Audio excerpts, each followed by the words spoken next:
Welcome to Metaphysical Soul Speak. I'm your host, Elena Fox Starks.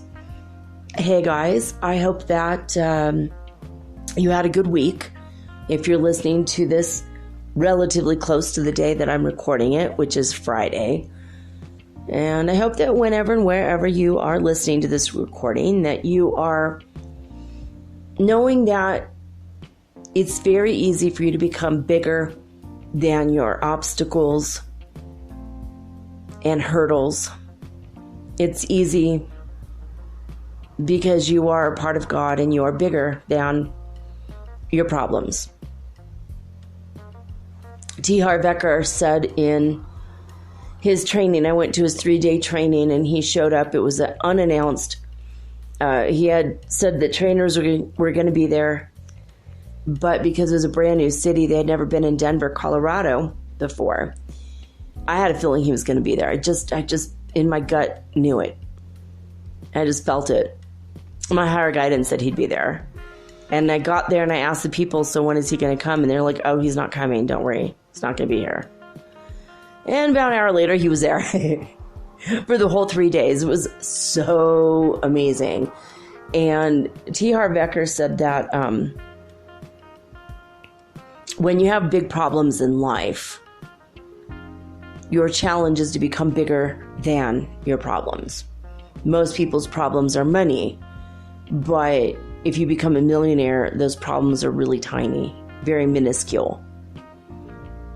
You know, he's a businessman, and his focus of his training was to get your mindset right so that you could make money and, you know, attract it. And I don't know. I've attracted some money in my life, but not like, maybe I need the training again. Not like I want to, so I don't know. But I learned a lot from him. And, well, that was one of the things I learned. And another thing that I learned is how you do anything is how you'll do everything. And I met this woman like about a week ago or so on Twitter, and she is like a day trader, and what she does is she says she's really good, and could I please go look at her website? And I went, and I think I mentioned this already this week, but went to the website, talked to the guy for, the customer service guy, and he sent my information to a trader who contacted me.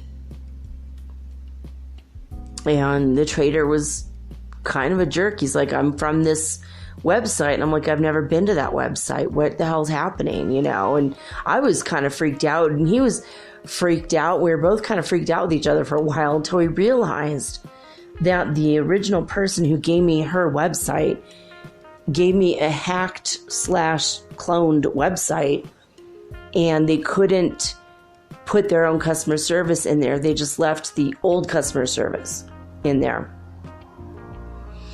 So after I figured that out, and the guy who I thought was a total jerk, he actually ends up being a pretty nice guy.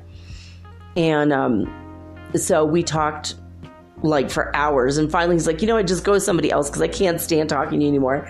I mean, like, he ended up being a jerk again, you know. And then I'm like, look, don't be that way. I'm just asking a lot of questions because I want all the answers, and now I'm really scared about what happened.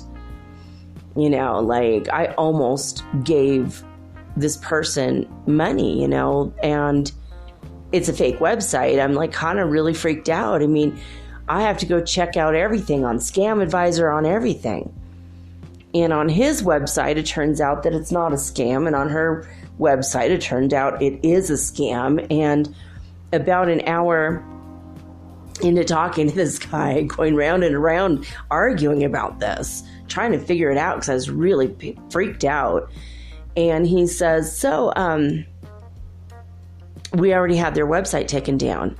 And 5 minutes later, she wrote me and she said, something's going on with the website. I don't understand what's going on, but we have our guys on it.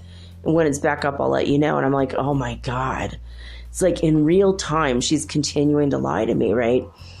And I don't know. I mean, either she's a really good liar or she's really good at what she does. And she really does work for this company that were too damn lazy to make their own website. You know, and I still don't 100% know what it is, but my higher guidance says don't give her money, don't trust her, right? So, you know, and I follow my higher guidance because when I've gone against my higher guidance, it's always turned out wrong. You know, worse for me, usually. You know, I don't know. I mean, like, so many examples. But anyway, but when I did follow my higher guidance, things always ended up really awesome, actually. So my higher guidance says to trust this guy that contacted me from the real company and not to trust her. And she's like, don't ditch me for a guy, please. You know, I love you. You're like the greatest person, whatever, you know. She didn't say that all in one sentence, but several different times over the past week. You're such a cool person. I really like you. I have definitely got to add you up because you are so awesome. I want to meet you in the future. I want to fly to Ecuador to be with you, you know, to know you. I just want to be your friend, you know. And she's like, I don't know if she's genuine and she's okay, but she's roped into this thing, or maybe it's her thing and it's all part of the scam. Maybe she's not a scammer and she's real, but the company itself is like a shell. I don't know. I honestly don't know what's happening. But I have to always go back to how you'll do anything is how you'll do everything.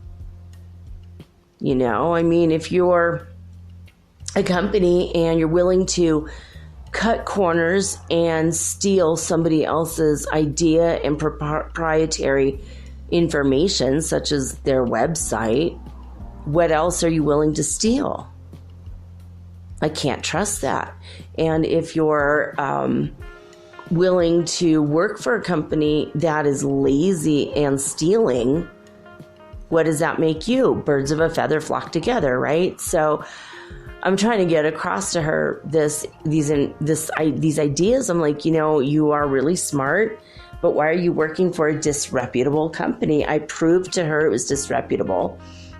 And she's continuing. So I'm thinking, well, if you're working for a disreputable company and you are continuing after you know it's disreputable, when you know you have the information and knowledge to go elsewhere, make good money elsewhere without being with, you know, a company of ill repute. I don't mean prostitution, but you know what I mean? Just something without a decent reputation. I mean, it's like, when it all comes down to it, it's not about money. It's not about getting ahead or walking all over people to get there. In reality, it's about being a good person and having integrity, and your word is your bond. Not just with other people, but your word is your bond with the universe. That's another thing I learned from T. Harv Eker.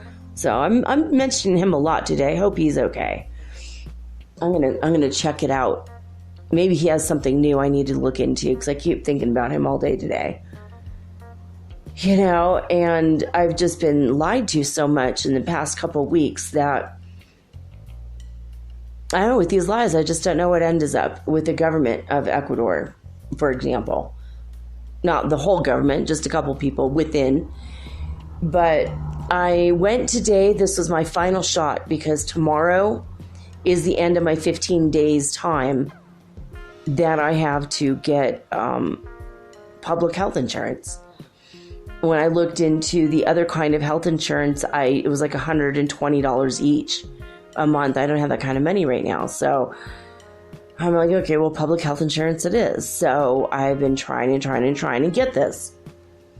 And this guy told me I needed a special piece of paper and sent me to another, 30-minute drive away to this company, this other business, this other government building. And they said, well, you need to go get this thing, which took me 3 days to get. And then I brought that back and they said, well, do you have a copy of blah, blah, blah? And, yeah, I do. I've got a copy of my passport right here. Well, you don't have a copy of your visa. So they had to send me away again. And I came back and there was like no time or something. I don't know. They were like, you don't need, I don't know. It was like, but I've like left the house 5 times now, 6 times since last week, just for this exact thing. And I was gone all day long for like all of these things.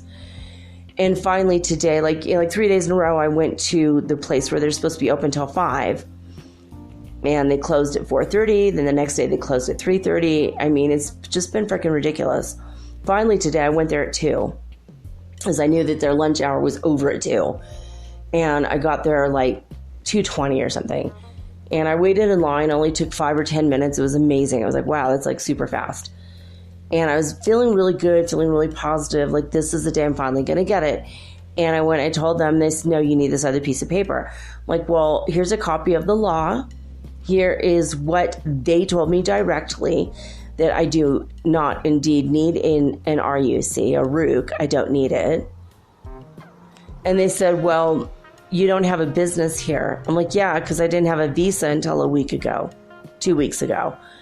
And they're like, well, you don't have a job here. I'm like, no, I don't, because I didn't get a visa.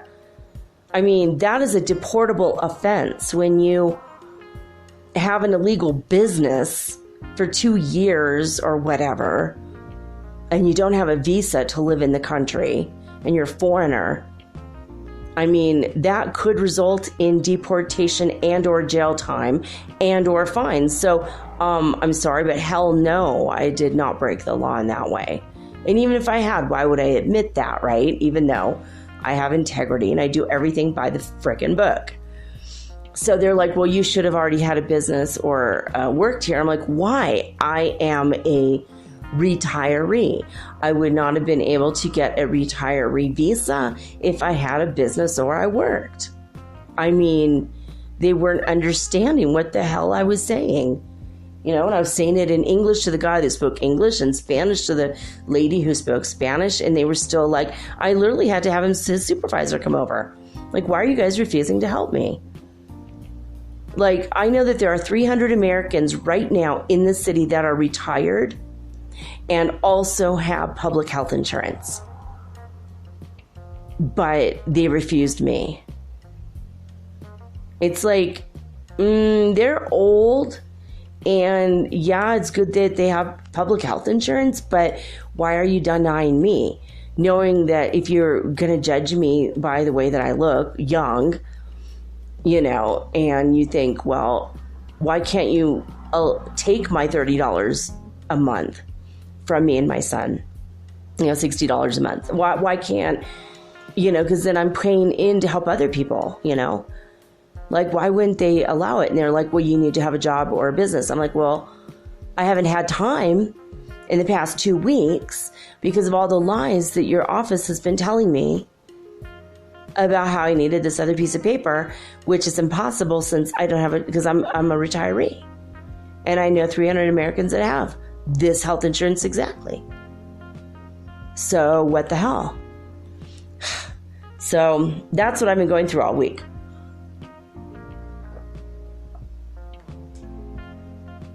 So basically this is how it is.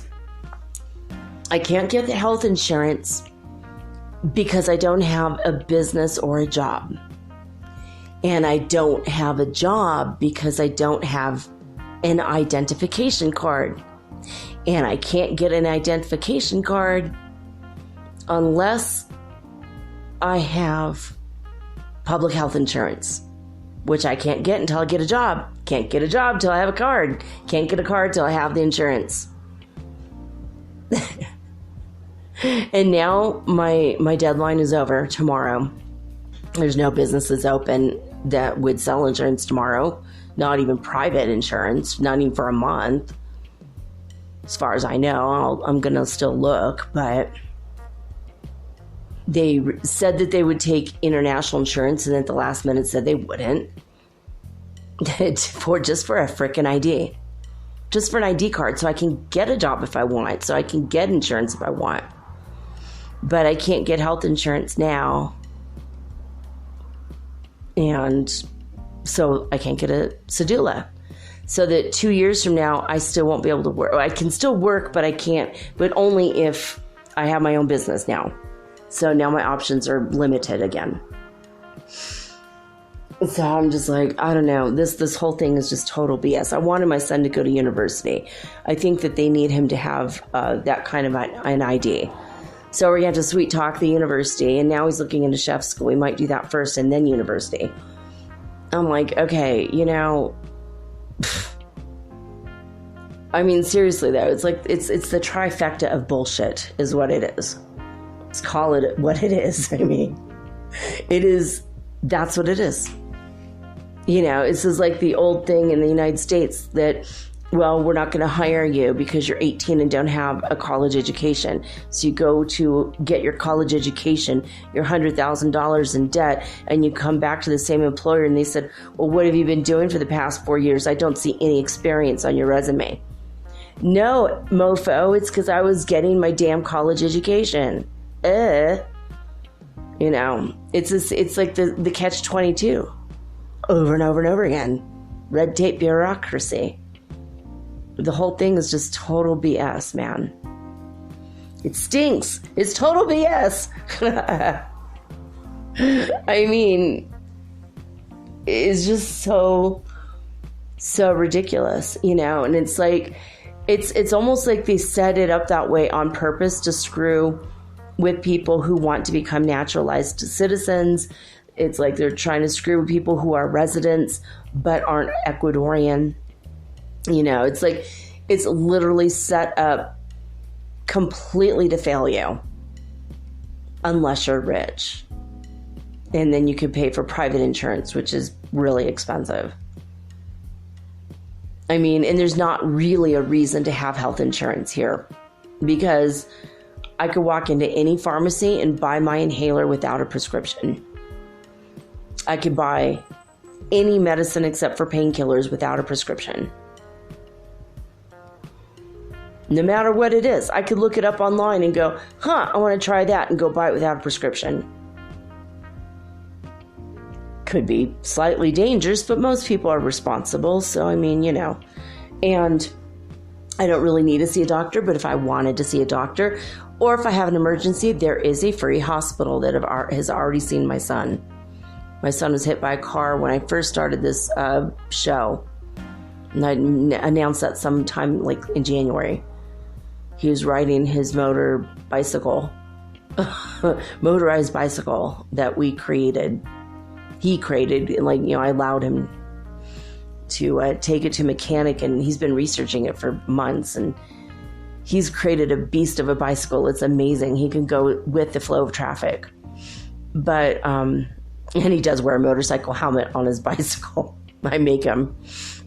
But his car came out of nowhere and hit him, not going very fast, and he had massive road rash. And we thought, well, we better get that cleaned up. So we went immediately.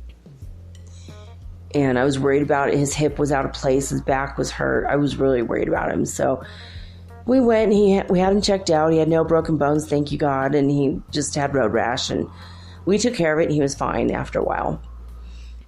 But, but that was free, 100% free. The medicine they gave us, everything was free. Socialized medicine is amazing.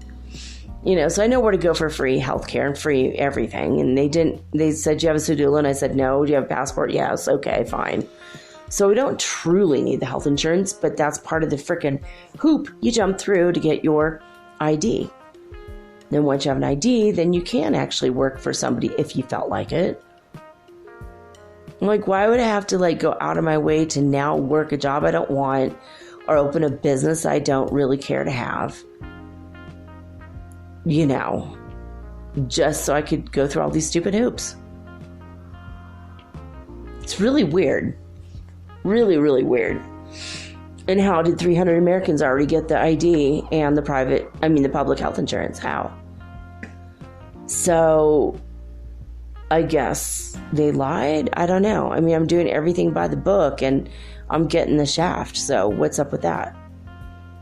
You know, it seems like people that get ahead in this world have been people that lie and don't have integrity. It seems to me like the people that have gotten the most ahead anyway. It's bizarre to me. It's just super bizarre. I mean, there are some good people that got ahead with integrity and humility, and those are the people that I have the real respect for. So, and I'm sitting here kind of disappointed, you know, in myself, and I feel like I failed my kid, but we're still working on it. He's okay. He's not, you know, a little bit disappointed, but not overly disappointed, thank God. I think I'm more disappointed than him. I went to my favorite cafe after, just crying. I just like burst into tears. There's like 3 sections to the restaurant. And one is like in the back, but it's super comfortable couches and the tables are marble and it's just a gorgeous place. So I just went and I sat in the back and I just sat there and the waiter wasn't coming and it was like no one else hardly in the restaurant. It was like 3 tables with people and 3 people working the tables. So I'm like, why is it taking like 10 minutes to come over here when no one's doing anything, right? They were like standing around talking and I'm like, oh my God. So I was just like, all right, whatever. And I just burst into tears. I was like crying and crying and crying. So the guy came back and he's like, what's wrong? What's wrong? You know? And so we had a conversation and told him what was going on. He's like, oh my God, I can't believe that. I'm so sorry. And I'm like, well, it's just, you know, it's just bureaucracy. And he's like, yeah. And so I ordered I'm like, okay, this is what I want. I want the super healthy juice that they make from scratch, right? And it's the recipe I gave you guys to cure cancer that I used at least to cure my cancer.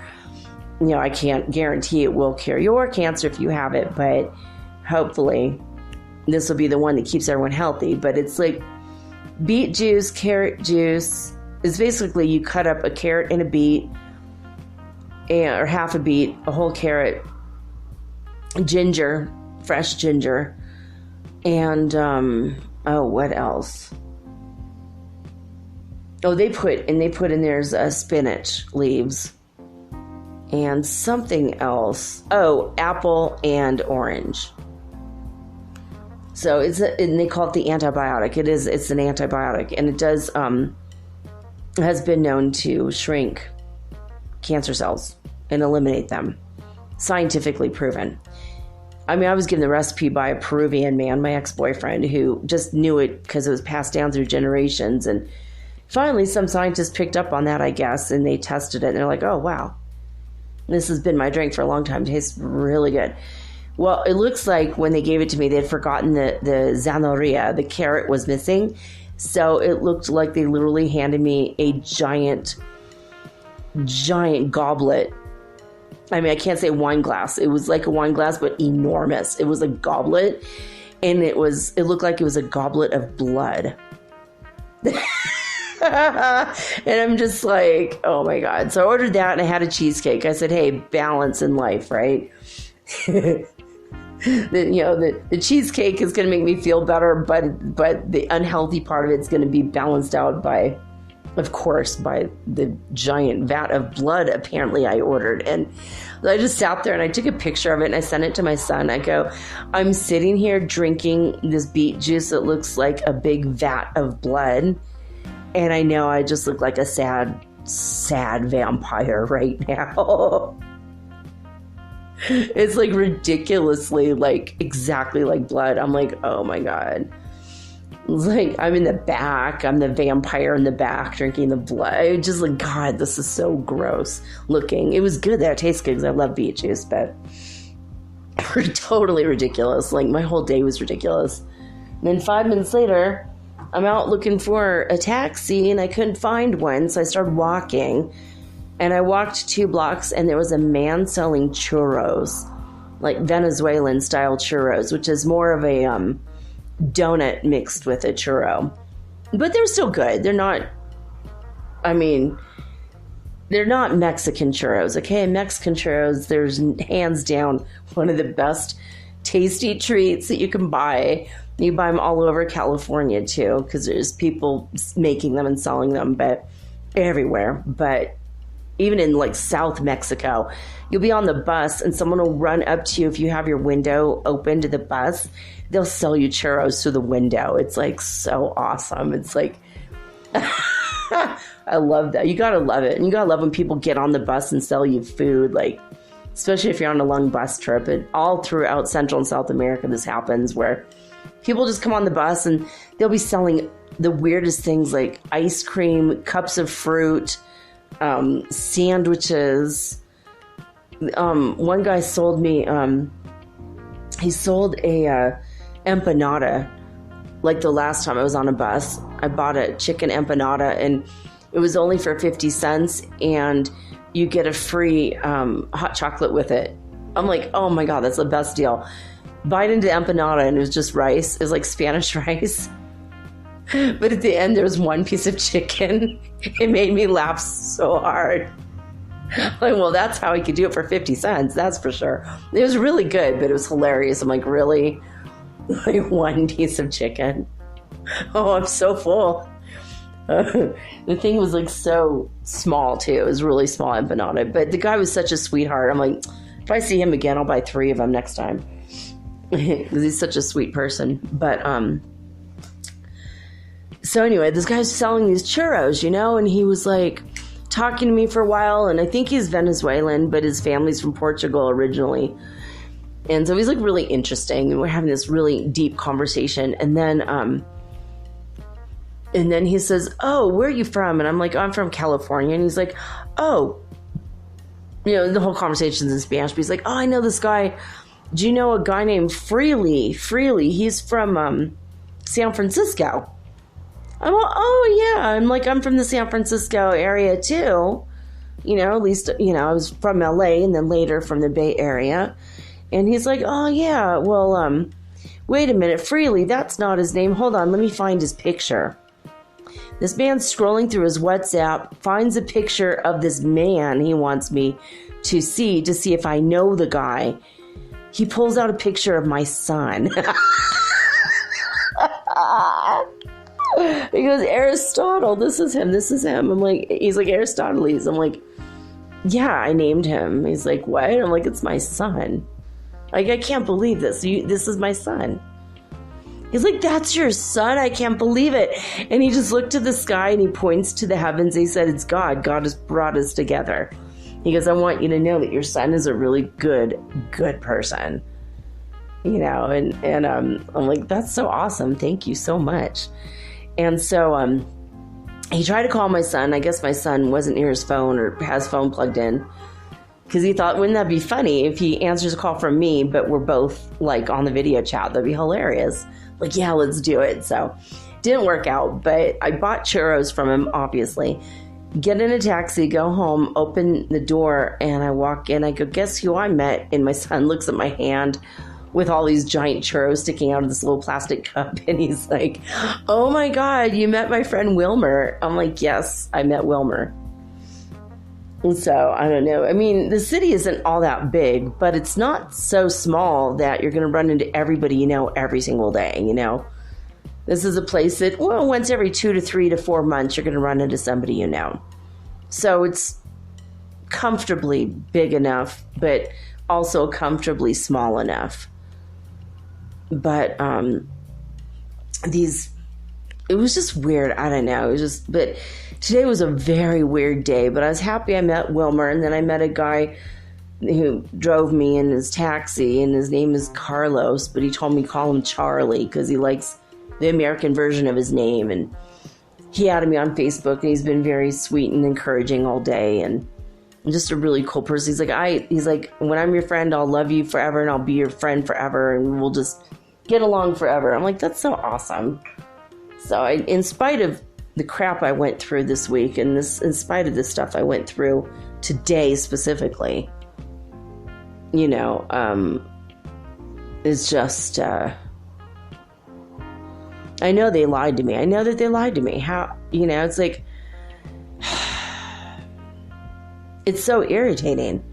And I know that these people don't have a good reputation because they're skipping out early and taking money from the government that they don't deserve because they're not at work. You know, sorry about that, being a stickler about this, but it really irritates me. You know, it's unfair to people that working their butts off and not hardly making any money and would love to jump at the chance to get a government job where they're getting paid a lot. And I just feel like if they're just being so half-assed about their job, they shouldn't have their job. I don't know. It's just if I was the boss, I'd be like, no, sorry. You can't just knock off 2 hours early in case there's someone that needs to come in and help, you know? I mean, unless the government's trying to save money, but I was told yesterday that everyone gets paid for the time they're not there as well. I don't know. It's just so irritating. All right. Well, yesterday at 8 o'clock, the Alberta, Canada signal hopped up to 596 on the Schumann Resonance. And that was like 4 hours after what I read to you. So when I went to look at the rest of the chart that was uploaded today, I was blown away by that. All right. It's not as high right now. I'm going to read that to you, though. Well, this is like, I don't know, I'm seriously blown away by, all right, what has been happening here. So, let's see. I'm not going to read all of the numbers. I'm going to read where it ended up, I guess.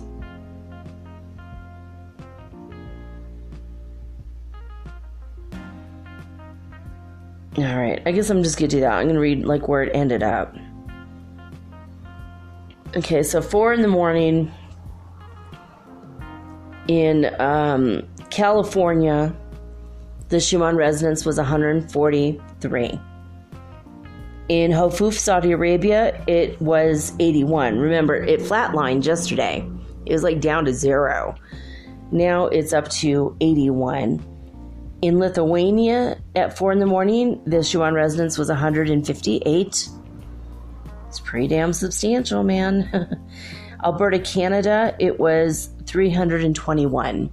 So it came down like 200 points. At 4 a.m. 74 hertz frequency in Northland, New Zealand at 4 a.m. and 88 hertz frequency in Hulului, South Africa. I'm having more and more fun saying that name every time I say it. Now, let's see. The Schumann Resonance in Italy is also very low. It's very weird. I'm waiting for that page to load. I saw it earlier, and it says, like, pretty calm, you know? Yeah. Another day of almost total calm. Highest peak was 7 hertz at 23 o'clock yesterday. I mean, that's, like, crazy, right? Totally nuts. So it's, like, hardly nothing in Italy suddenly. And it's enormous around the world, especially, I mean, Alberta, Canada. I can't imagine what people are going through there. All right. Lesson 48 in A Course in Miracles today is there is nothing to fear. The idea for today simply states a fact. It is not a fact to those who believe in illusions, but illusions are not facts. In truth, there is nothing to fear. It's very easy to recognize this, but it's very difficult to recognize it for those who want illusions to be true. I don't know. I mean, I believe this, but at the same time, we tell ourselves there's a lot to fear, don't we?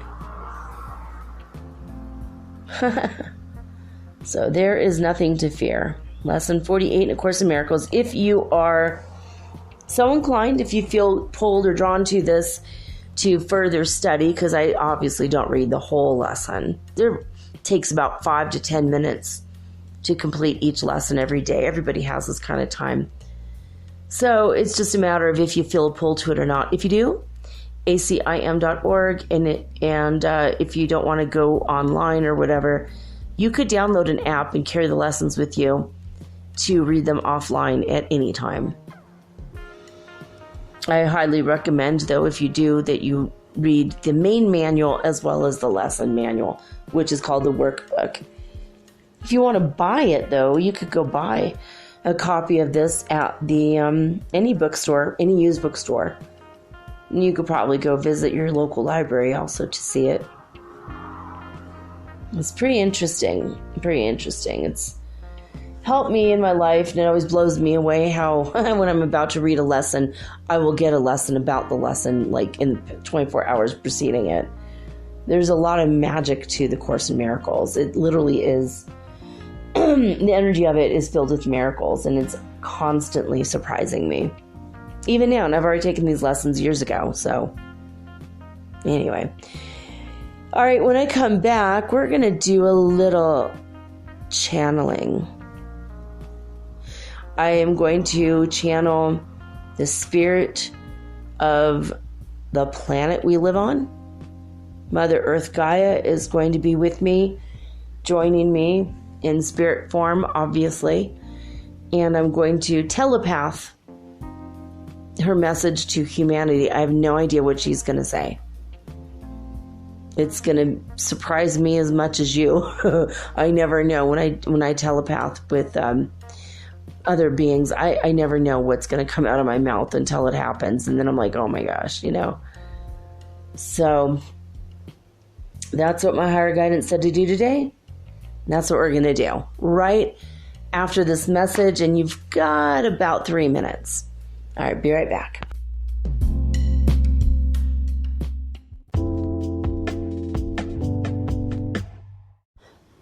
If you're listening to this, you obviously like podcasts, and you probably like music too. Long walks on the beach, romantic dancing under the stars, and oh wait, we're not doing that right now. On Spotify, you can listen to all of that in one place for free, and you don't even need a premium account, which is cool. Free is always good. Spotify has a huge catalog of podcasts on every topic, including the one you're listening to right now. On Spotify, you can follow your favorite podcasts so you never miss an episode. Download episodes to listen to offline wherever you are, including your long romantic walks on the beach. Also, one thing I love about Spotify is that you can easily share what you're listening to with your friends via Spotify's integrations with the social platforms like Instagram. So that makes it really, really versatile. Just search for Metaphysical Soul Speak on the Spotify app or browse podcasts in the Your Library tab. And follow me, of course, don't forget, so that you'll never again miss an episode of Metaphysical Soul Speak. Spotify is the world's leading music streaming service, and now it can be your go-to for podcasts too. Thank you guys so much for supporting Metaphysical Soul Speak on Spotify.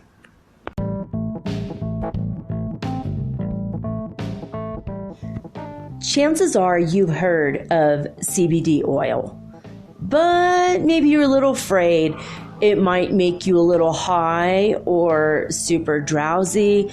Possibly you're not going to pass mandatory drug testing at work. Am I right? Well, I found an amazing company. I'm including the link in this episode's description. Okay. This is derived from only the hemp plant. It does not contain THC, which is the factor in marijuana that makes you high. This CBD oil has been known to reverse aging, help you through weight loss issues. You will literally lose weight on our products if you want. Also reverses hair loss. It also helps you with things like insomnia, anxiety, pain in your muscles and joints, and it gives you benefits throughout your body with its high quality antioxidants. We even have a vape. Would you like to try the blueberry cheesecake? I know I would. I mean, there's so much danger with vaping these days, but not when it is only CBD oil. That's right. You could vape not only anytime you want, because it's not going to make you high, but it's also going to be healthy for you. How's that? Pretty cool, right? Well, go ahead and look in my episode description for my link. And, well, start using your CBD oil today. If you're interested in the business end of it, it's absolutely free to join. It's absolutely free every month, actually. I have never seen a business like this in all my life. So you can start, using your CBD oil, and you can start a brand new side hustle for yourself. Hey, as in, hey, Yoga Shaman approves of this message. I love you guys, and here's to your health.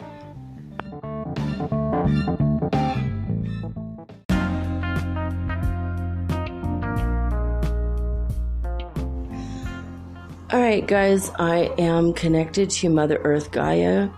I am a telepathic channel. I do not channel with the person or being taking over my body. I'm not interested in being invaded or body snatched. I am interested only in getting the message across. So sometimes I will stop during a message to ask if something is accurate or not, especially because I know that when you trans channel and you're doing the telepathy thing, the entity or being or whatever can pluck ideas and thoughts out of your subconscious mind, so it doesn't seem real sometimes. And so I always have to double check, sometimes triple check to make sure. So, when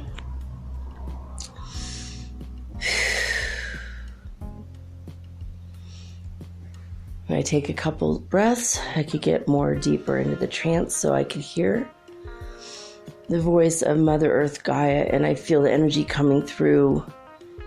Oh, my body always gets so hot as the energy starts to flow. And by the way, if you start to do this for yourself as well, make sure that you cleanse your auras, chakras, mental and emotional body, and physical body as well. I always do that, and I have Archangel Michael standing by to cut any attachments that try to get into me while I'm on the trance, in the transcendental state.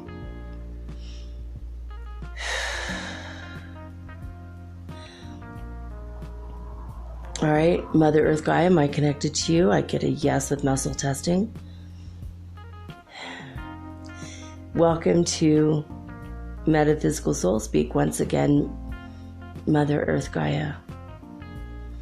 Do you want me to ask you questions? Do you want to just talk through me? Okay, she says she just wants to talk through me. I would like to say that it's so glad to be here, but I am the spirit of the planet Earth, and I am always here. Not only present for the show, but present for all of you, every single person, living or non-living, awake or asleep. She said non-living, but I mean non-waking, but I added asleep. Okay. What is your message for us, Divine Mother Earth Gaia?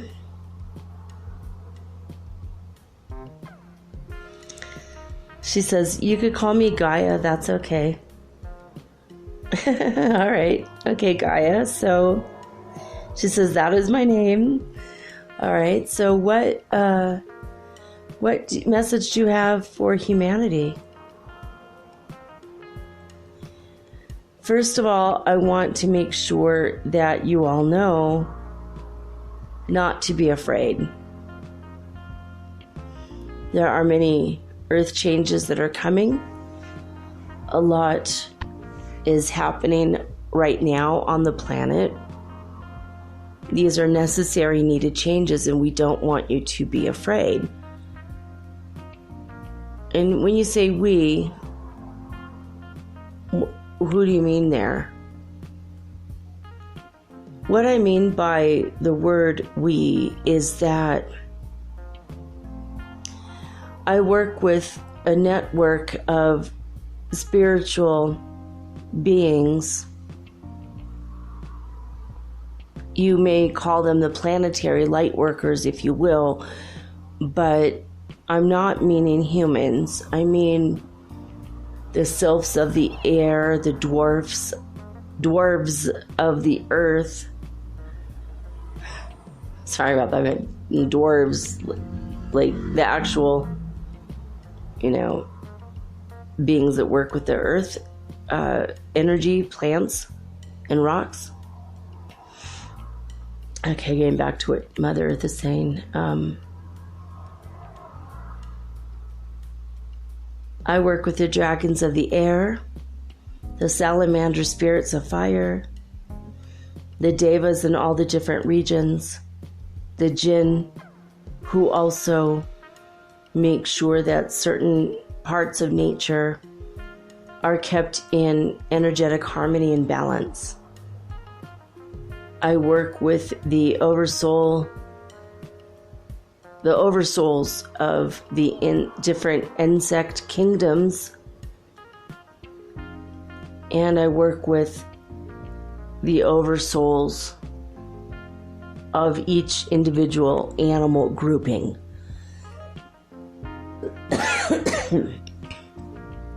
These all of these spirits combined are what I mean by the word we.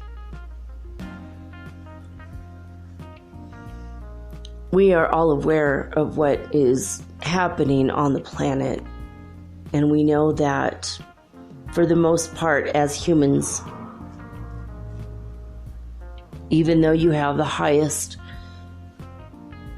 or at least one of the highest forms of intelligence on the earth,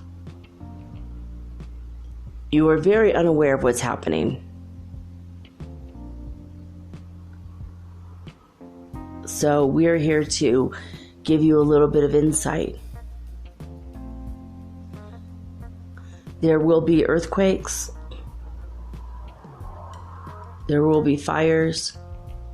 There will be storms with lightning. There will be halos around the sun. There will be changes. These are necessary. We are continuing to cleanse the earth with floods, winds, different temperatures, and differing what you would call readings on the magnetosphere. This is why the Schumann Resonance is so strange lately. That's why everything seems so off, because of these massive clearings that we are constantly doing in order to prepare us for what is to come. The ascension is not about to happen. It is in the process of happening. You are not going to be in the fifth dimension. You are already there. The changes in energetic fluctuations that are currently occurring are just basically a huge part of the game plan. That's a phrase I've heard you guys say a lot, the game plan. It's important to use the word game in this situation because we want you to understand that these are natural changes, but if you think of it as just part of a game that you're playing, you're part of an illusion that you're part of a world, that you're humans on this world in which is having giant changes occurring right now. And you, as a human being, have to suspend your belief that you are an eternal, godlike being. You are a soul pretending to live in this dimension and on this plane and on this planet. You're very much like an actor in this world, pretending that your life is filled with struggles and pain and all manner of things that normally are not normal for a soul and a high godlike being of your caliber. You've come to my realm to pretend you're something that you're not, to see how fast it takes you to remember the something that you are. I was once like you. I tried a grand experiment very similar to the one you've tried. And I rose up through the ranks, to use another human phrase, until I could grow and expand my spirit so big that I was able to become a planet. You would not believe the planning it takes to become a planet. It took me eons before I was allowed to be a spirit inhabiting a planet that was going to inhabit life. I am a very ancient soul. And I've been through many experiences very similar to most of the experiences that you have experienced yourself. You know, when I say that, I don't mean it for Elena only, but I mean it for each and every one of you. I know who you are because I am your mother. I am your Mother Earth. You live on my surface. You live on my soil. You eat the fruits that grow out of my body. And I am so grateful that you have decided to have your journey with me.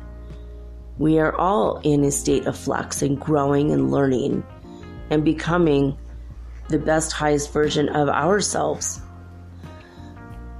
I am, as a soul, still learning, still growing. You think that maybe once you're in the fifth dimension, you'll be finished. Some of you are thinking this. I'm enlightened now. I have arrived. I have made it. Cool, I'm done. But that's not true. There's always more to know. There's always more to grow. There's always more to experience, see, do, and be. I'm giving you my life cycle so far. I don't know what's next for me.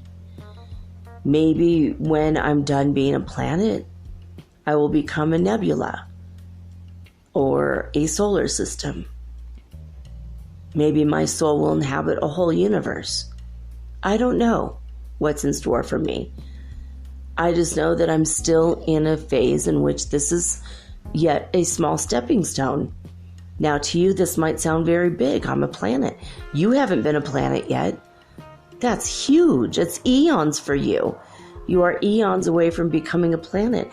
And yet I still feel like a baby in some ways, because I don't know what it's like to be a universe. When you start to think in terms like this, in many ways it will humble you. Because you will understand that to have what it takes to be a planet is literally light years away from where you are now. And when you think where you were light years ago, maybe you experienced being a microbe. Maybe you were an animal. Maybe you were being on another planet. Many of you were. Most of you, maybe. If I could venture a guess, 65% of you were not originating on the planet that I inhabit as a spirit, as a soul.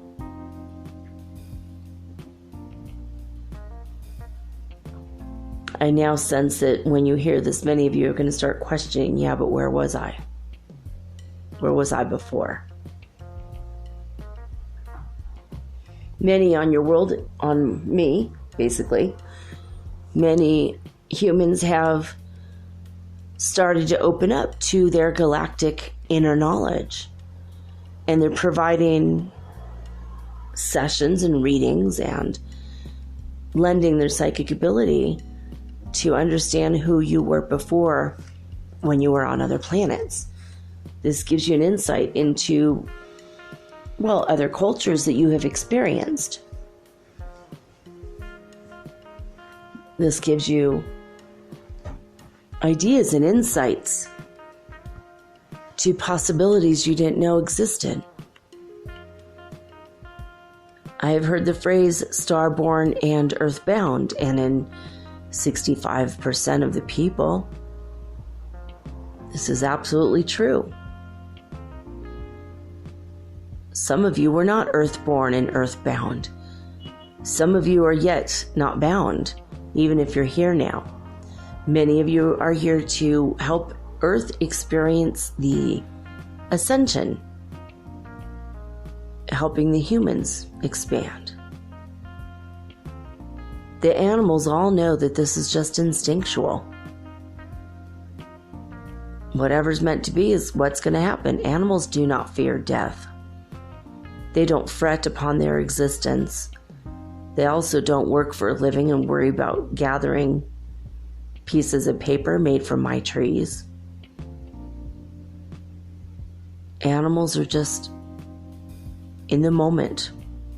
They're like little children, little human children. They don't grow up much during their life cycles.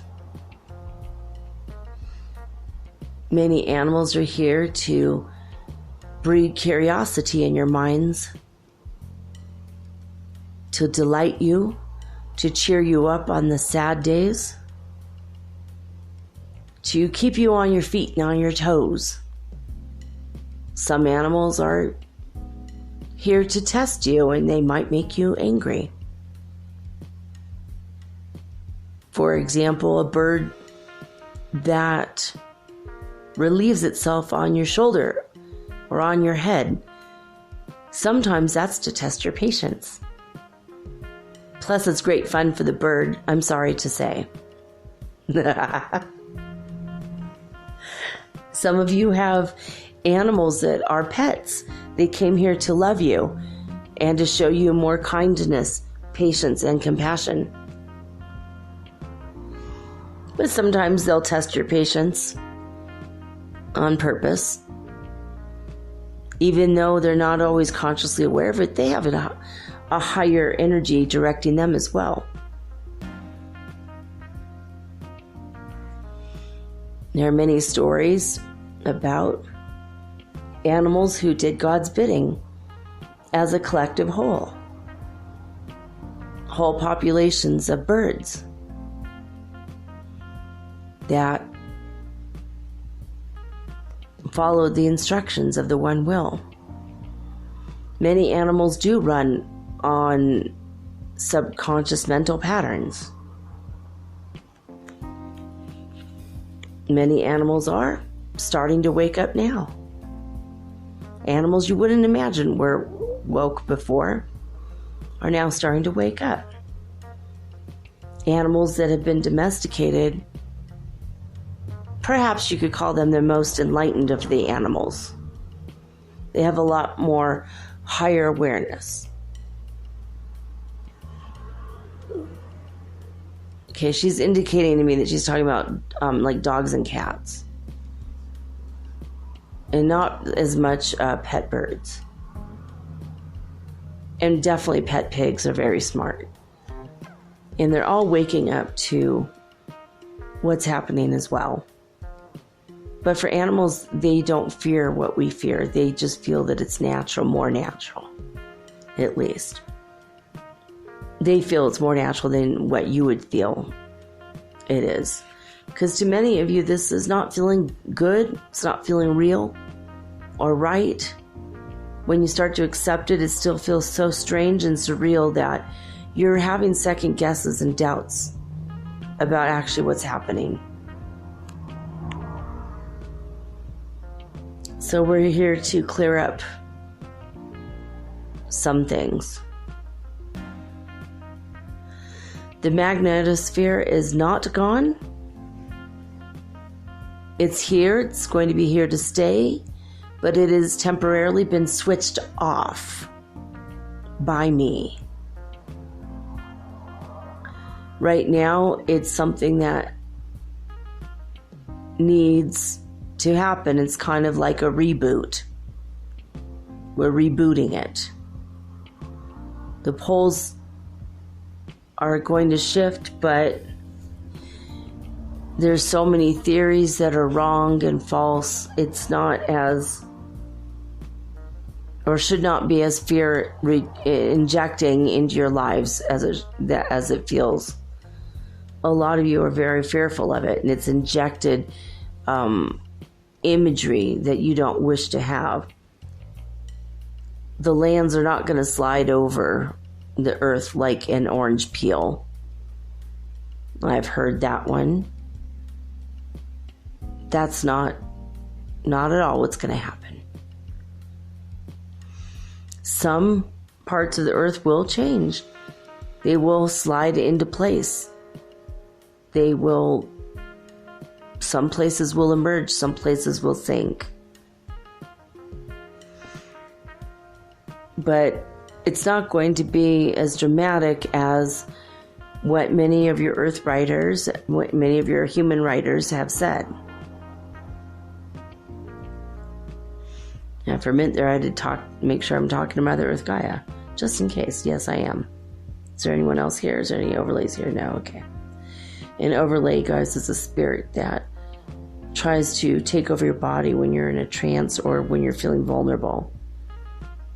And I think I did tell you guys about, I was talking to my friend and we're talking and he smiled and I saw his teeth and they were reptilian and his eyes turned lizard-like for a couple seconds. His face changed and everything. Right out in broad daylight, out in front of our building. His teeth were really horrible. I'm like, oh, that's weird. Why didn't I notice that about him before? It freaked me out. That's an overlay.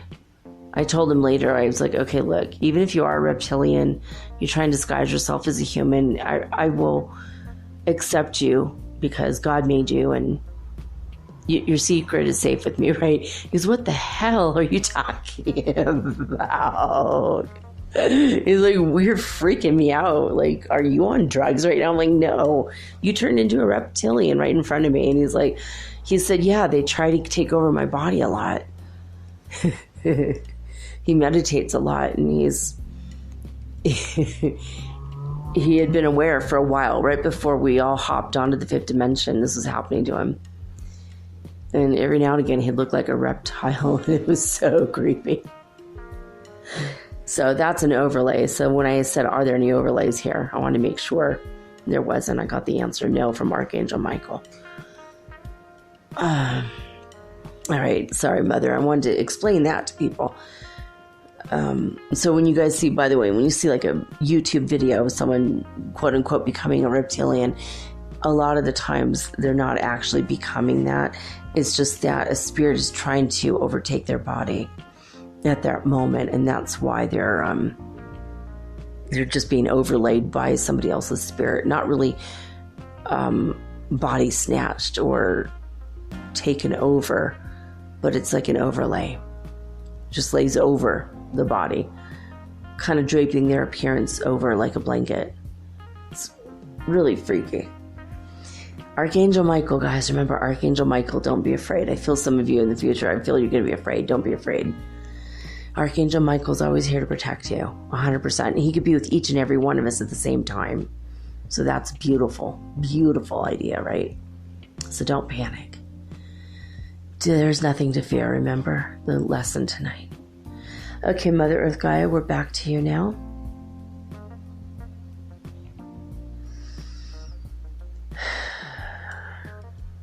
I'm getting an image, I'm not quite making it out.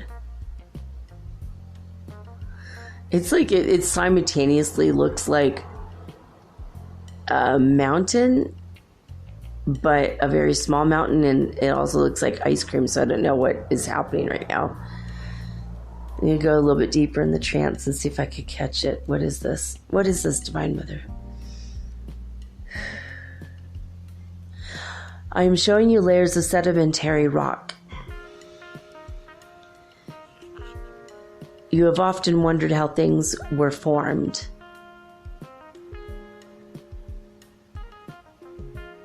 So you're saying the dragons and giants of old? Okay. The dragons and giants of old have made many of your landforms with their bodies. Well, we haven't really talked about mud fossils yet. Do you want me to talk about that? God? I'm asking God. All right. Soon, possibly. All right, guys. I will do a show coming soon on mud fossils. That is what Mother Earth Gaia is referring to. If you want to check it out before I get to that episode, you can go do your own research on Mud Fossil University on YouTube. This scientist has made some incredible discoveries, and I'm going to go over that in my show soon. Thank you, Mother. It's every bit as true as that professor says it is. Yeah, he has DNA evidence, actually. So she's showing me some other landforms and land masses. So topography is something that is relative.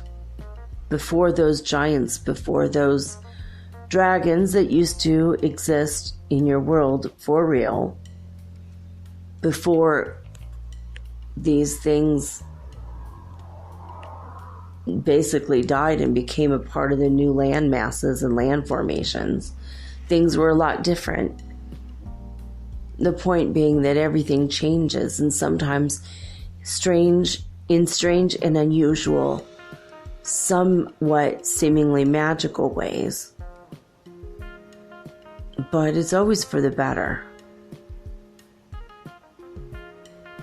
Things that you discover and that are here to delight you can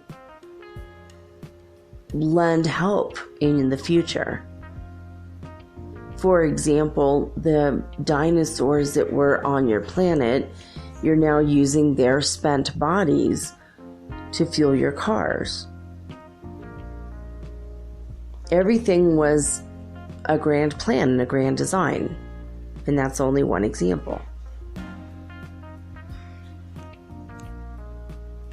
We want you to know that we harbor no ill will or resentment towards humans for making use of the resources at hand. Many of you have felt guilty about using fossil fuels or cutting down trees to build your houses, or digging up metal to create watches or necklaces, when it seems on some levels very self-serving. But that's not how we see it. you have your own human emotions, and you feel like if somebody cut you down and used your limbs to build furniture, you would be outraged. But that's not how trees see it. Like I said, many of you humans, if not most of you, have a completely different perspective than the other beings on the planet. Most of the beings on the planet are enlightened, for lack of a better word. They didn't have to go through all the hard lessons because trees know they're trees. They know what their purpose is.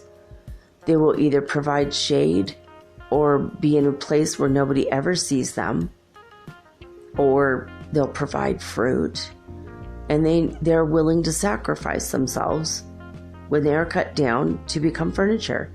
They hold and harbor no resentment over this. For they came here out of sheer love of humanity.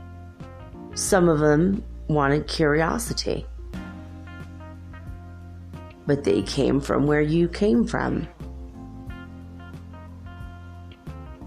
You're not originally from the planet. You are a soul pretending to have this experience. Even though this experience is very, very real, this world is not.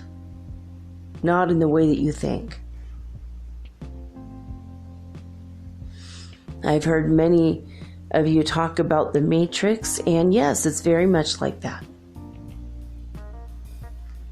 We don't want you to think too hard on that. We don't want you to break your brains, she just said. And she's laughing. She has a sense of humor, too. She says you can fractalize your mind so much and fracture yourself in the process. And we don't want you to focus on the itty-bitty minutia, the details of how the world was created. Not yet. Your full and complete knowledge is coming your way, but you're still not 100% ready. And we would encourage you to focus on the energy of tranquility, meditation, peace, and creative endeavors such as art, painting, drawing, even making sand art with making like different colored sands in a bottle, putting them together to see what they'll look like.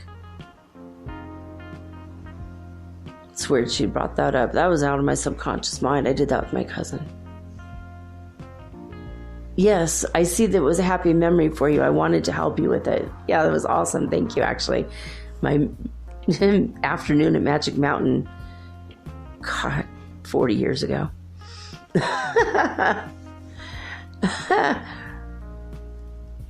She says, but I want people to do sand art or landscaping or anything that is creative.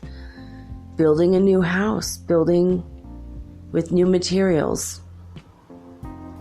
building with a tire to make it a planter for plants, painting it, being creative. We want to encourage in these days, especially the days that are considered to be the end times, the end of the world, doomsday, the apocalyptic cycle, the end of the schematic, the end of the earth, the end of the world. We are all aware, the spirit kingdoms are all aware of the words that humans have used. The cataclysmic events, the events. All of these words we are well familiar with. Can you guys hear this guy in the background honking? Like, what the heck? Went all day long without that. And now that I'm recording, there it is. It's hilarious. She says it's the timing of the universe. There will always be interruptions. But that's what makes life on this planet so exciting. That's one reason I signed up for the job. To watch the chaos blossom into more confusion, but eventually all leads to greater understanding. There is madness to the method and method to the madness. And we all found this so appealing. It's exciting. What will happen next? We don't know. Even you don't know. Even God himself doesn't know. The grand design, the grand experiment was to give you all free will. And you all have different experiences and different reactions than each other. This is great fun to watch you and be a part of it with you.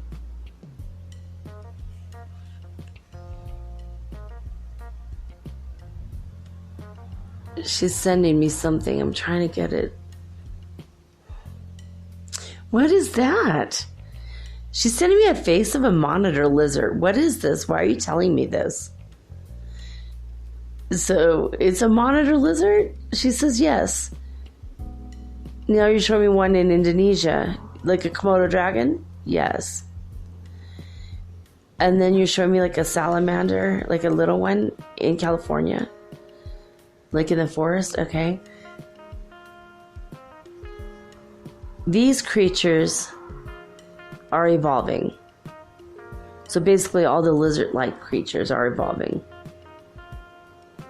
This is a big step for them. This is a really big step for them. And she says, now these creatures are evolving. And she's showing me a lion, tiger, basically all the big cats, panthers. Oh, there's a jaguar. Not a black one, a normal jaguar. All right. And now she's showing me ocelots. What is that? It's a lion in the jungle part of Africa, not on the plains, some kind of a little lion. Oh, and then the little tigers that we have in Ecuador, little tiny tigers, and they're called tigritos or tigrillos and tigrios, and like little tigers. There's a soup named after them. There's no tiger meat in the soup, but I've always been terrified of eating it. It's actually a fish soup, but I get scared to eat it. I'm like, I'm not going to eat a tiger. I refuse. Okay. She says, these creatures are evolving. They are learning of a higher form of love right now. The lizards, the reptiles, are becoming more aware that they're real and that they exist. They're not aware of their souls, but they're starting to have self-awareness.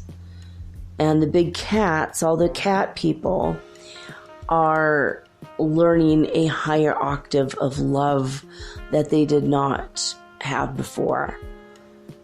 And indeed, they are starting to care for and love each other in ways that they weren't able before. If you have humans on Earth observing the big cats, you might start to see that their behavior is a lot more heartfelt. You'll see lions cry in the very near future. And that's a good thing. They are starting to learn empathy and deep love inside of themselves for all of creation, their partners, their offspring. They're really starting to learn a lot more. Okay, now she's showing me fish, sharks. Is it whale and dolphins? No, what is that? Oh, it's a whale shark. Okay, I get it. And a hammerhead. Okay. These creatures from the shark kingdom, the various shark kingdoms within the shark kingdom, these creatures are learning more self-control, more self-awareness, like the lizard people. They are now starting to take lessons from the dolphin people and the whales, from the cetacean people. Whereas before they weren't paying attention. They were operating out of a subconscious rote memory. Kill or be killed. Eat or die. Like, they didn't have much more in their minds than that. Now they are having a higher awareness. Some of them have started to telepath with humans. They are opening up and awakening up to who they are to become, which is a lot more consciously aware as creatures on Earth. When these creatures are in heaven, they are enlightened, but they too, like humans, have lost their memories, and the veil has been very thick for certain animal populations. These creatures, and now she's showing me polar bears, grizzly bears, brown bears, black bears, panda bears, all the bears, the bears. Okay, so she's showing me all the bear people now. These people are learning forgiveness. They've been hunted and made to be thought of as beasts, horrible creatures that are out to get humans constantly, when for the most part, bears have just been around to mind their own business. They've made sacrifices to become fur coats or blankets for people in need. They knew that was a possibility when they signed on to be on the planet. But they have held fears and grudges for many millennia, many eons, but they're now learning the energy of forgiveness and moving on and letting go. That's the bear people. These people, she says, and she's showing me birds, all kinds of birds, flocks of birds, individual birds. There's a macaw, blue jay, parrots. These people are learning how to be happy for happiness' sake, while playing out their day-to-day dramas that birds sometimes have. They can be very dramatic at times. She's saying, as evidenced in the parrots across the street. Yeah, they get angry and they start flying around in an angry flock and squawking super loud, and they'll fly around in a circle around their tree. These gorgeous green parrots. And then they settle back in, and they're literally the same color as a tree. You cannot tell that they even exist. And they have red beaks, but they hide them. The red beaks look like the edges of leaves. It's very, very excellent camouflage job. It's excellent. Okay. Now she's showing me sparrows, starlings, blue-footed boobies on the beach. Or are not actually breasts of a female human. There's literally a bird called blue-footed boobies. Because they make a sound like they're saying booby, booby. It's hilarious. All right, she's showing me seagulls. Oh, and penguins. So cute. So cute. These people are learning higher family structures. They always have worked together as familial flocks. They have always done what they've always done. But now they're becoming aware that they're a family, and they're becoming aware of love. And even pigeons, and she showed me my pigeon friends. They heard my voice today, and they flew as fast as they could over to the window just to hang out with me today. That was so cool. I love, like, they run to me like a dog runs to you when you come home when it's your pet dog. That's what my friend Ethel Mertz, which is what I've named my pigeon couple. They kicked out their weird little boy. I haven't seen him at all. He's never come back. He was too mean. They just kicked him out. He's gone. But they're always here. They're very loyal. They come and they hear my voice. Yesterday, Fred ate out of my hand without even hitting me. He didn't feel like attacking me. He just wanted to hang out with me. It was very cool. They are learning a lot of love. Okay, Mother Earth is saying that the birds who have learned how to interact with humans are learning a lot from humans at this time. That's why they're so keenly observing. They're so observant. They're learning a lot. They're learning how to love. They're learning... I'm seeing the word eagerness. Is that what you're showing me? They're learning the eagerness of what? Earnestness. Was it eagerness? It was earnestness. Okay. The earnestness of cooperation, where it concerns love. So cooperating because you love somebody,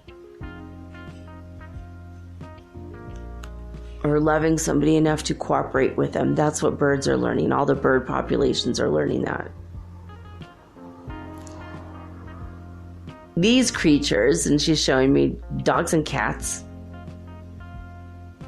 are learning self-awareness, self-control, and love.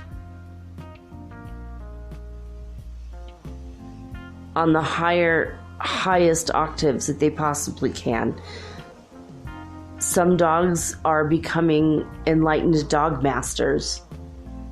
Some cats are becoming enlightened Zen masters. Human pets have an advantage because they've watched humans awaken right before them. They pay attention and observe way more than you think they do. Except for cats, everybody's aware they're being watched by cats. That is a fact for sure.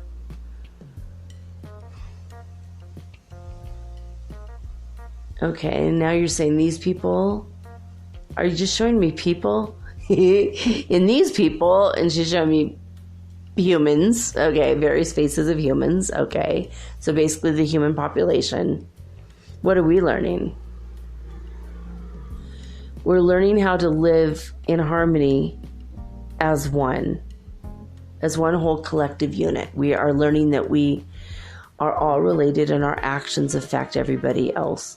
We are learning more love and compassion. And we're learning more about our true galactic origins, as well as remembering various lifetimes we had on the planet already.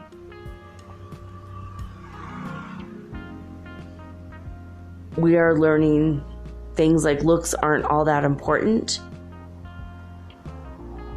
It's the heart that counts, or the energy field that counts, what you're putting out to the world that counts. And even if you have days with shortcomings in them, you're learning, as humans are learning across the board, to forgive yourself and to forgive others. These themes that I've mentioned for all the animal populations are something that all of you have to learn. So don't say, boy, I feel sorry for the lizard people. Their lessons are big. No, you've already had to learn these lessons. To a certain extent, you're still learning these lessons. That is the same for most of the lessons given on the planet. So when you think, I'm alone, you realize you're not alone. You have all of your animal friends around you, even if they don't know you directly. They're all going through it with you, right there in the same, practically the same room. Their auras. Oh, that's interesting. The auras are expanding. As you go up in vibration and up in realm and up in dimension, your auras become thinner but more expansive. They're expanding out more and more. So you touch more people with your good moods than you ever did before.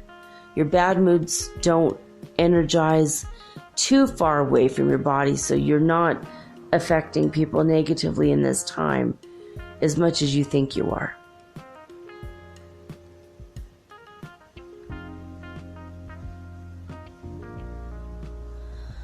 All right. So she's showing me something else, but that's more of a personal thing. Can we talk about that later? Okay. All right. It won't be as much pertaining to you guys. It's just an interaction I had today with someone. It was kind of a sticky situation.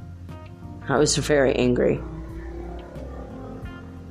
All right. She says, so in situations like that, in which you do get angry at somebody and you say something that you later regret, that energy of regret, then forgiveness, followed by remorse, followed by letting it go and then loving the person and yourself, is felt by that person, even if they live miles away from you or in another town. So nothing of your energy is lost or wasted in the event that you do lose your cool and say something or do something or gesture. She's showing me I flipped somebody off. In fact, I think I flipped 2 people off today. Yeah, I was so short-tempered today. Normally I'm so jovial and happy, and today I was just totally short-tempered. She says, when you have a shortcoming like that, the negative part of that energy doesn't go as far as you think, and the positive forgiveness energy afterwards goes a lot farther than you imagine. You can clean up your energy field anytime, and that cleans up the energy fields of anyone you may have offended or hurt. Keep yourself clean, and you keep the other people around you clean as well, at least as far as how you have affected them.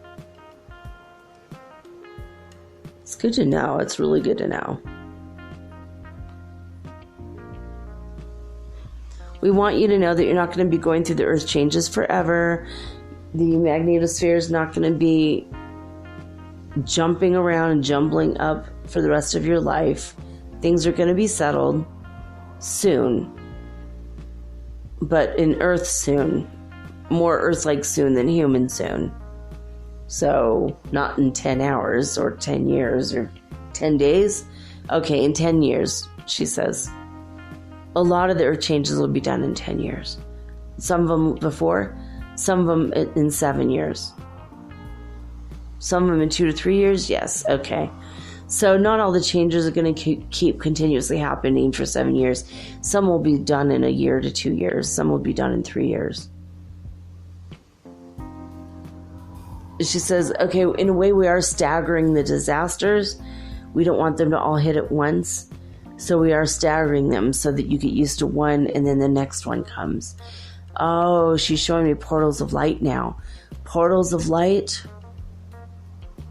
are opening up not only in the air around you, but portals of light have gone all the way, penetrating the crust of the earth, going to the very center.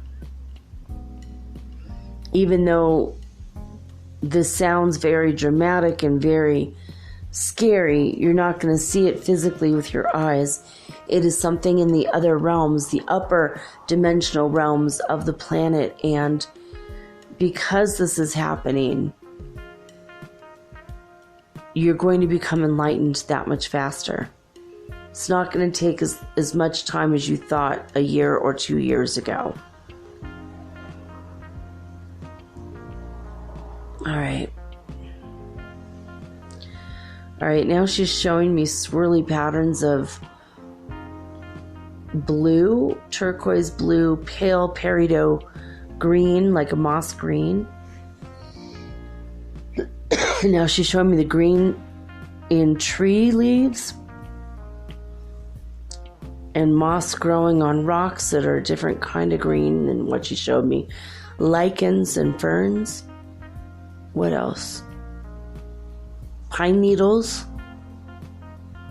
Basically all the plants. Oh, now I'm seeing vines, ayahuasca, different vines and plants.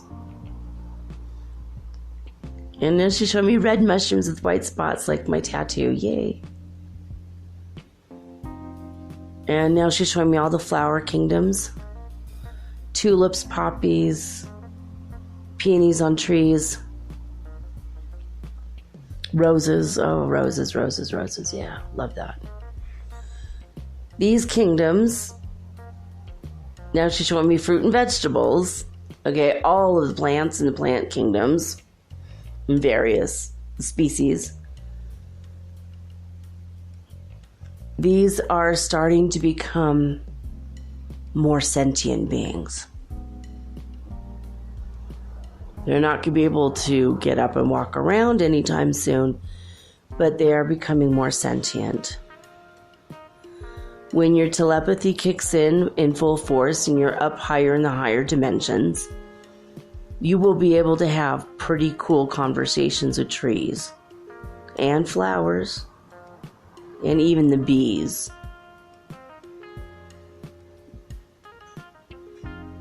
Okay, are you saying you hope? So they have a decision to make. Okay, this is a weird one, but she's saying that the bees have a decision whether they want to come with us or not. It's like she's showing me like a bee council. This is very weird. Okay. All the different bee populations are trying to decide. They have collective minds, hive minds. But they're getting together in upper realms to decide they have an option to come with us or not. All right. We're running out of time though, Mother, so we will talk more about that later. If they decide not to, we'll tell you why, and if they decide to, we'll tell you why. But there are things behind the scenes that we will discuss at a later date in the future. All right. Is there anything else you want to say? I am your mother, and I love you all. It's been fun to watch you grow. It's been a great joy for me. It has been a pleasure beyond measure. It's something I never realized when I took this job so many millennia ago. I'm grateful we're all moving up together. Thank you for sharing my journey with me. Thank you for sharing your heart with me and for all your prayers, all your positive thoughts. It has grown my heart so much bigger. My expansiveness in love has been unforeseeably enormous as a direct result of how much of you pray for me and love me, and how much respect in recent decades you have all shown me. I wanted to say thank you. I have gratitude for each and every one of you. I'm grateful that you are in my world and you are a part of me and I am a part of you. Together we're growing and learning and sharing and caring and loving, and we are moving up to the higher realms together. And for that, I could not be more humble or more grateful or more filled with joy and love. So thank you for that. Now she's saying namaste, and she's bowing to me. I'm bowing to her.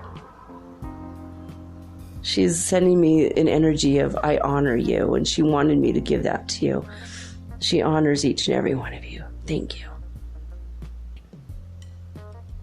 All right, now she's saying goodbye. Goodbye, love you.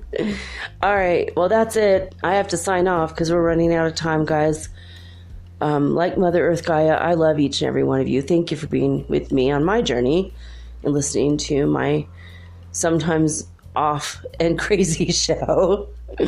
But thank you for being here with my podcast. But now I have to sign off. I'm running out of time. So I'm signing off with peace and joy and the high vibes of the holy fifth dimension. Till next time, guys. Peace.